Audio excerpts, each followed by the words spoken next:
এখন দাঁড়িয়ে আছি হিজরা রোডে। আপনারা মক্কায় মদিনায় আসলে ওমরায় অথবা হজে দেখবেন এরকম কিছু বুথ আছে।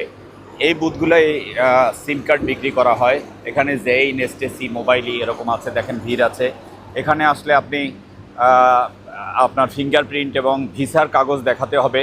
সেই ভিসার কাগজ দেখালে ওরা আপনার ফিঙ্গারপ্রিন্ট নিয়ে ভিসা নাম্বার নিয়ে আপনাকে সিম কার্ড দিবে। এরকম শুধুমাত্র ওই যে দেখালাম ও জায়গায় নেই, এই যে দেখেন সামনে এখানেও আছে। আপনাদেরকে একটু দেখানোর চেষ্টা করি। আর এবারে এসে দেখলাম যে প্যাকেজগুলা সম্ভবত 40 রিয়ালের নিচে কোনো প্যাকেজ নাই, এরকম 40, 58 এর উপরে বিভিন্ন রকম প্যাকেজ আছে। এখানে জেইন আছে, এসটিসি আছে। আবার জিজ্ঞেস করেন অনেকেই যে কোনটা ভালো হবে। আমি মোটামুটি আসলে এসটিসি না মোবাইলটাই ভালো পেয়েছি আর কি।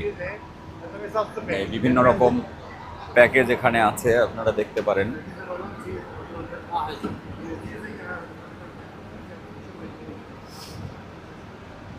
বিভিন্ন দেশের বিভিন্ন লোকজনের জন্য এরকম প্যাকেজগুলো করে থাকে। হোটেলের বিভিন্ন জায়গায় এরকম আছে। আল্লাহ রব্বুল আলামিন আমাদেরকে হজে ওমরায় আসার তৌফিক দান করুন, আমিন। আসসালামু আলাইকুম ওয়া রাহমাতুল্লাহ।